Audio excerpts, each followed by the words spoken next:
Test 1 2.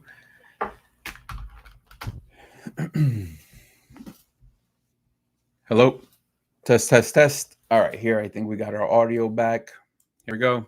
All right, guys. So now we're talking about the individual. He's actually calling around and looking for some carrier to pay his repair so he can pay the dealer, and then that truck will get leased onto that carrier. Not a lot of people are going to subscribe to that, right? Because again, they don't know his loyalty, they don't know his tenure, they just don't know him like that. Now, the individual's coming from a place of frustration, and I understand that. So when we talk about planning, guys, when we talk about, having that maintenance fund in reserve available to you, is actually to avoid all of this, because now we're entering into a place of emotional like decision making, and that's where it's going to get complicated for this individual. And the reason that's going to be happening is the following, right? You're gonna, I had a couple questions for my guy. So one of the questions was, all right, man, so like why are you working for this individual for so long? Because it's actually close to my house. And I said, okay, that's good. But however, that's not enough, because you have to be putting away for maintenance, because just because it's close to your house, that's not enough. Your business has a cost. Your business has a weekly cost, a monthly cost, a daily cost, whatever it is. It costs money to do trucking, just like we talk about in several of our videos. So you should be putting away, whether it's 1, 2, 3, 4, 5%. I mean, we had a guy yesterday talking about he puts away 5% for that maintenance reserve. He would not be in that position. And then he continued to go on and said, well, I don't do credit cards, I don't borrow money, and I don't do any of that. And I said, okay, that's fine. I understand that piece. Some people like to pay things in cash and move on, and okay. But as my first time owner operators, when you're out there, you have to consider that. How far can you scale your business if everything has to be cash? Right? So let's say now the individual, wants to buy a trailer. You got to save up to buy the trailer cash. Let's say an individual wants to upgrade his truck. He has to save up to be cash. So the idea is like, how long is that going to take? Or can you leverage, borrowing money and actually scale your business a lot quicker? So you have to look at things from a place of business. So not only that, I did also bring up, if you're going to be borrowing from the owner of that company or that company, it's still borrowing. So what's the difference if you're going to borrow from that individual, or you throw it on a credit card, or you walk into, I don't know, Navy Federal and get an unsecured loan for $2,400 on 7-8%, whatever the hell it is right now, and just take care of your problem. So the difference would be is that you're not completely reliant on others to keep your business moving. That's the major difference. And that's what I'm talking about. So as my owner operators to be, the guys who are thinking about buying their very first truck, the only reason I'm bringing this story up is so that you guys can see where not to go. So you can see how important it is to have that business plan, how important it is to have that maintenance fund, because once his business is halted, what they could put a lien on his truck to get the money. The work has been done. So there is so much to lose at that point. And if you're only $2,500 away from losing it all, let's be honest, guys, like for him to already start making phone calls of this nature, right? And I don't know, maybe there is a carrier that's going to accept them. All right. But who's he walking into, right? Who is willing to take that? Somebody that is going to give him a deal that is not in his favor. They are going to it will be such a shitty deal for him. But then again, is that his only option? So again, there's always two versions, there's always more to the story. But again, what I'm talking about here, my people, is actually for my first time owner operators. What we do is share this kind of information, because what's going to happen is, if he shares on his own out there and he's giving somebody advice, he's never telling everything about it. As an owner operator, you have to have a level of independence for yourself. And that comes through hard work, consistency, and you have to generate that for yourself. No one is going to give you that. Yes, you're leased onto a carrier. Yes, you're part of the infrastructure for it to make money, but that's, you know, no one here in trucking, here's the news, no one here is doing some kind of selfless act. Everybody here is here to make money. Trucking is a penny business. It's an it's an opportunistic business. When we can, we take as much as we can from that broker. When the broker can, they're going to take as much as they can from you. This is the environment that we're in, and don't let anybody sell you any other bill of goods. That's what this is about. So, but once a person hits a level of desperation and is at the point of losing it all, the theater of our mind will construct this reality that may or may not exist, and then we're just gonna sit on that and pretend that we have no skin in the game. So what I'm telling is, like, I'm not here to bash my dude. I'm just here to illustrate where you should not end up. I don't like to see people.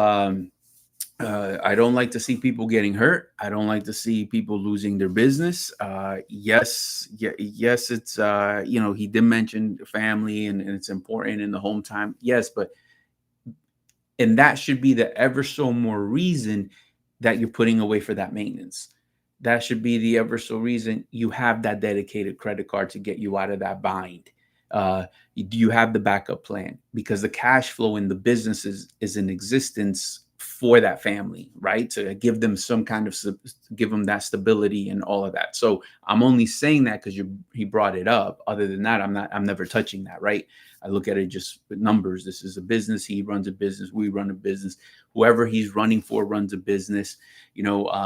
I get it that my man is in a point of need, but imagine a company, 60, 50 trucks.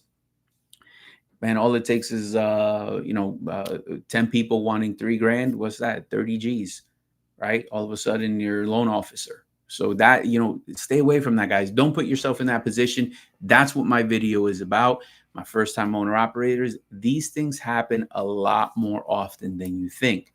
Some companies will lend you the money, and it sounds cute and it sounds gravy.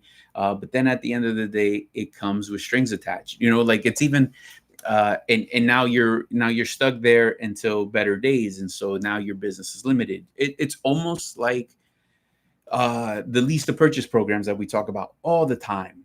We talk about them because they're predatory. We all know that they're not written in your favor. We all know that you're not, the success rate of them, the failure rate is going to be somewhere between 60 to 90%. We all know that. But yet we don't, but yet people are signing up. Why? Right? People tend to believe it. People tend to go to. So it's not necessarily, that's why I say all the time, it's not necessarily the program that's bad. That's not really what has to get fixed. What has to get fixed is, why are you lining up? Why is that one person going to make that decision where, like, if you could do it the right way and end up paying, 1,800 bucks a month for a truck, you sign up to pay 1,500 a week. How is that even feasible? How is that even a good plan? But people do it from a level of desperation. So what has to actually get tweaked is the formula as to how you got there. And I'm just being honest, man. Like, something there in your behavior, something there in the way you do business is the real problem, right? Just something has to get adjusted. We got to be able to look at that rather than having, I think they got the DOTA, or they got the freaking lease to purchase task force out there that is going to start eliminating all these predatory lease to purchase programs offered by companies and all of that. So what we're actually saying is, like, damn, man, like, do we actually need, this guy or this entity, or, like, I need somebody to come in and take away all these predatory opportunities away from me in front of my face because I just don't have self-control not to line up, right? So no, like, I'm just here to share. What can you do to not be in the position, right? So that they don't become attractive to you. That's what I'm talking about. Because if you got a little bit of if you got a little chunk of money saved up, you got a reserve, you're doing the pre-maintenance on your truck, you're doing all of that good stuff, you're watching it, you're taking care of business. None of that is attracted to you. you actually see that shit from a mile away, that you would never be a subscriber for that, right? So that's what I'm talking about. This is how to get into that position should be your goal. So first time owner operator, while you're listening to people out there, not only pay attention to, this guy might tell you that company is shit, that company is this, that company is that, and now you're getting that version of it, but you're not watching an individual's behavior. How did this guy get here? That calling around to different companies for some cash to get his truck out of a shop is a good idea. I get it, shit happens, I get it, but it happens to all of us. So the only thing that we can do is prepare ourselves to be there, and to be able to react to that and be in the best financial position, as an owner operator, him as a business owner, in order to survive that, and get and not have that issue. So again, if he had purchasing power, right, he wouldn't be making these phone calls. He wouldn't be stressing. I mean, what, 2 days away from Turkey Day, so I'm sure that's got something to do with it. And now his potential business his business is closed because he didn't make the proper moves. So when we talk about that, guys, do check us out. Make sure you like, share, subscribe. Head over to our Super Trucker podcast. We got plenty of videos that are out there geared towards these type of things. And what it is when we're talking about planning, putting away for a rainy day, the cost of doing trucking, how to actually handle that, it's to avoid these type of scenarios. So it's unfortunate my guy is in this position. But the reality is, unless he gets a credit card real quick online, or unless he walks into a credit union and takes a quick loan on that, any company, and I told him, any company that's willing to take his deal is only going to do that if they're going to be taking advantage of it, because they will be taking advantage of him. That bad boy is going to, whatever deal he accepts and takes, he's going to be paying a lot more than the credit card interest rate, because for 2,400 as an owner operator, you throw that on the credit card, you're actually turning and burning today. You would be on a load, and as you're on that load, you'll probably pay that bad boy off in less than 2 weeks. And it's as easy as that. All that has to happen is that mind frame change. So again, guys, the only reason we're sharing is never about bashing. It's never about that. It's how to not end up in these scenarios. And part of it is, not too many people talk about it. I get it. You're in a shitty spot. How many people want to talk about that? But for the guys that are getting into this business, for the people that are buying that first truck, dependent on the carrier to solve your financial problems as far as repairs, don't do that. You don't want to be in that position. As a matter of fact, that's why we teach you guys, also consider, I was watching this video, this guy from Landstar, he was actually even mentioning that, the insurance that they offer them, although they deduct it from the settlement, it's actually pricey. You can get a better deal on that FISDAM and bobtail from somewhere else. So even when it comes down to that, guys, it's a penny business. So unless you get quotes, how are you going to know if you actually got a good deal? Just like think about that, right? Even the rates when we talk to dispatchers, interviewing and potential dispatchers coming on, like unless you take it to the phone to old school and you're comparing and making calls and you submerge yourself in that environment for at least 30, 40 phone calls, that's the only way to really understand what the market is paying. All right, because that's real, that's live, that's tangible. You're on the phone with these people, what they're willing to pay and not pay. And when you do that, you're going to run into that desperate broker who's willing to pay a lot more than everybody else, and he's just so thankful you called. But a lot of guys just like to rely on like that, that board got that like the nice little map and the sonar and all of that, and again, that's cool and all, but the day-to-day people that are in the trenches and moving trucks, that can only go so far. I mean, it's cool, educational and stuff like that, but it's so much bigger than that. It really takes that entrepreneurial spirit. It takes that dispatcher with some ownership. It takes that really studying the market and being in depth with it. As a matter of fact, we talk about this. We were talking about this the other day. It's if a spot market dispatcher takes a week off, right, goes on vacation, yeah, they're entitled to one too. So here you go. But when they come back, it takes a little bit to get back to jump back into it. You got to start making the calls. You got to resubmerge yourself because the market is not the same as you left it. About a week ago, it's changed. So it takes a minute to get back into that. So I said all that to basically, break this down for you in that regard. Like, if you're going to become this first time owner operator, please consider all of that part of the planning. How you're going to structure your business. You know, uh, Plan for the worst, hope for the best, and welcome to trucking. Trucking is a penny business. What we do is give you the tools in order for you to be successful. We would give you some insurance quotes. You're going to call, you're going to have some on the table. They're all shapes and sizes. Some require down payments, some do not. And yes, that does affect the premium. It is what it is, but you pick the one that best fits your business needs. That's what this is all really about. In addition to that, you have different types of programs. Some that you can bring your own trailer, or you can use our trailer. Either way, it's up to you. Just every business partner is a little bit different. Every need is a little bit different. And again, and when we coach individuals through that, even on the daily dispatching, it's we should never be doing emotional dispatching. It's getting as much revenue as you can on your truck while you're out there. That's the name of the game.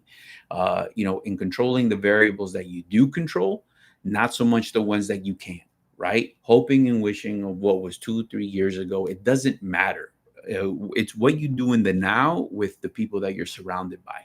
What can you do today in order to protect yourself and have that sustainability? And that's where we come in, guys. So 863-342-5171. Please give us a call. We're actually here to talk about it. We actually got an individual here visiting us. I got to get back out there, and he took advantage of that, stopping by 3180 Mulford Road in Mulberry.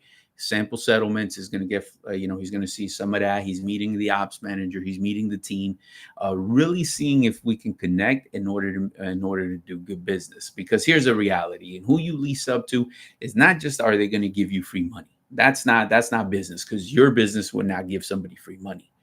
It's okay to help. But again, like from a business standpoint, my people, first time owner operators, you're no longer a company truck. You are becoming a business owner. So that shift has to happen where now you have a business owner mindset. And one of the first things you have to do is always protect your business, always have cash flow going to your company. And the way you do that is by having these things in place and putting and planning them accordingly and working your plan in order for you to be successful. So that's what that's about, my people. Just wanted to bring that to the table. So if you have any questions before you jump in the water and become an owner operator, and what can you do? What can you do? And if anything, share your plan with us. We're willing to talk it out, talk shop. In that conversation, I'm sure you'll learn something. I know I will learn something. We are forever students in this game called trucking. But just wanted to put that out there, my people. Make sure you plan accordingly and work your plan. We just talked about that yesterday, and today we get a call. All right, my people. Be safe, drive safe. We will see you tomorrow. I just wanted to jump on here real quick and share my story. All right, guys, be good.